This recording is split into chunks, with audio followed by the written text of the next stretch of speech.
So, okay, some of you guys know that I have a PhD in sociology, and some of you know that I'm also a woo-woo person who has always believed that sometime in my lifetime I would experience a global transformation of human consciousness. I don't know why I always believed that. I just always believed it, and that's part of why I studied sociology.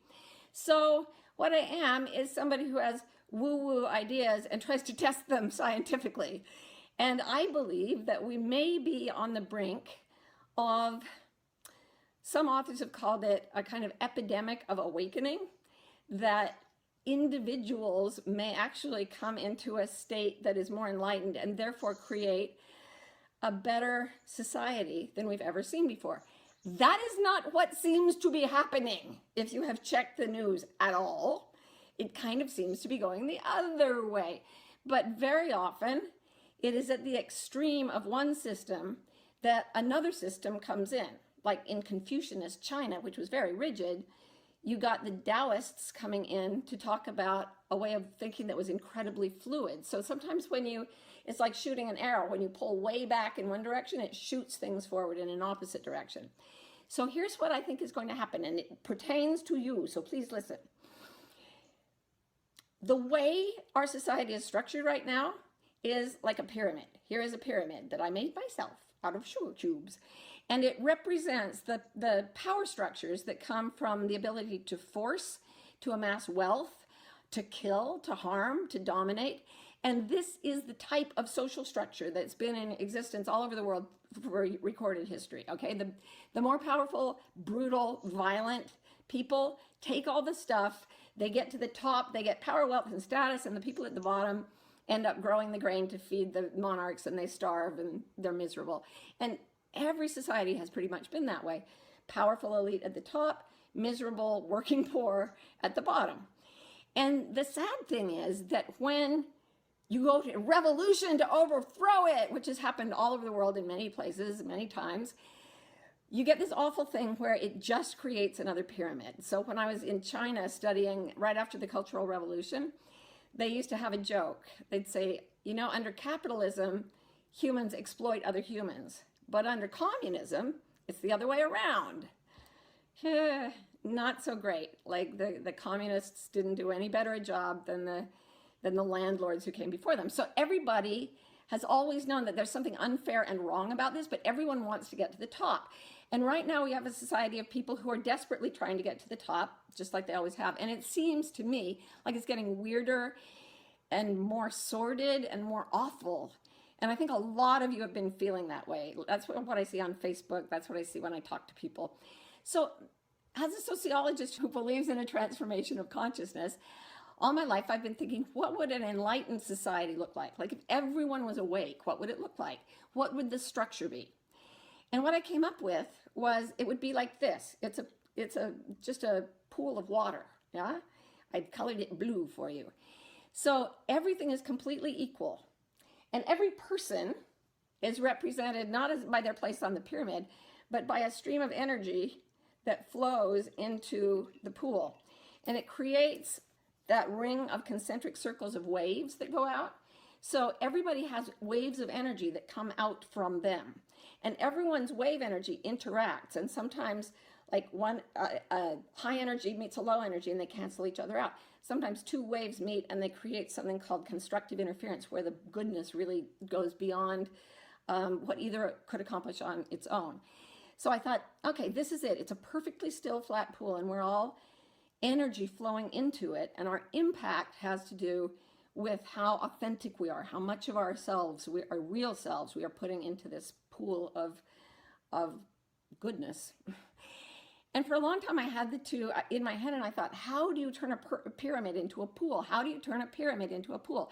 How do we turn this crazy, grubby, grimy, horrifying thing that is the power structure into something clean and clear and good? And then one day I realized all along, the pyramid has been in the pool. The pool has been forming around it. So here's what's happening, okay? You've got a group of people becoming enlightened, and they're below everyone else. They're lower than the rest of the pyramid. They are not coming in and winning. But from the bottom up, they are slowly dissolving the power structure.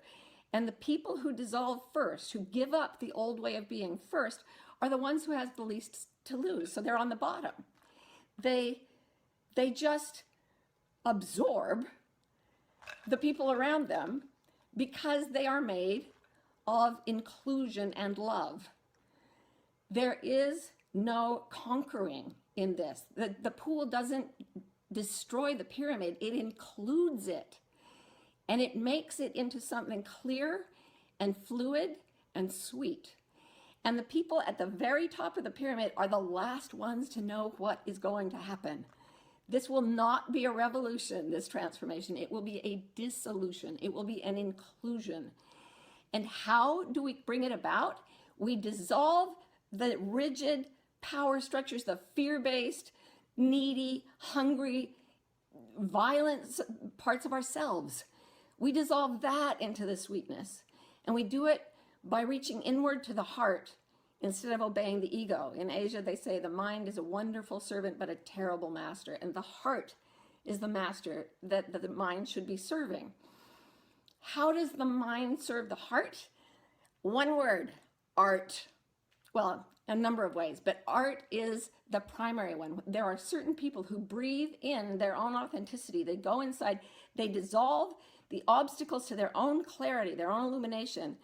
And then they find a way after that inhale to breathe out their message, their light, their energy to more and more people. And the people around them start to dissolve and become more like that. That's what happened around Jesus. That's what happened around Buddha. That's what happened around Gandhi and Martin Luther King. It happens. It happens. Okay? So I know some people that I've talked to are really discouraged. It's like, why should we make art? Everything's falling apart. I want you to listen to a quote from Toni Morrison. She wrote this in a self-described very dark mood after George Bush the second was elected for the second time, and she was feeling really down. And she wrote, "This is precisely the time when artists go to work. There is no time for despair. There is no place for self-pity, no need for silence, no room for fear. We speak, we write, we do language. That is how civilizations heal." And may I add, that is how civilizations become clear and equal and sweet and inclusive. So I'm trying to do it. I was talking to my friend Liz Gilbert about how we've always used language to go in and find our hearts and clear the space in ourselves. And it's like an inhale, and then the exhale is how many souls can we touch with sweetness, with kindness, with equality, with love.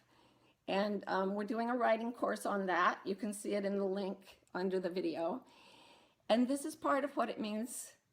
This is all of what it means for me to change the world right now. This is what came to me. What's coming to you? Breathe in, find yourself, find your truth, become clear, and then watch all the rigidity in you dissolve, and then be that, and watch the people around you begin to lose their own rigidity and join you in this fluid oneness that is a transformed society. I hope this helps. And I'll see you on the internet.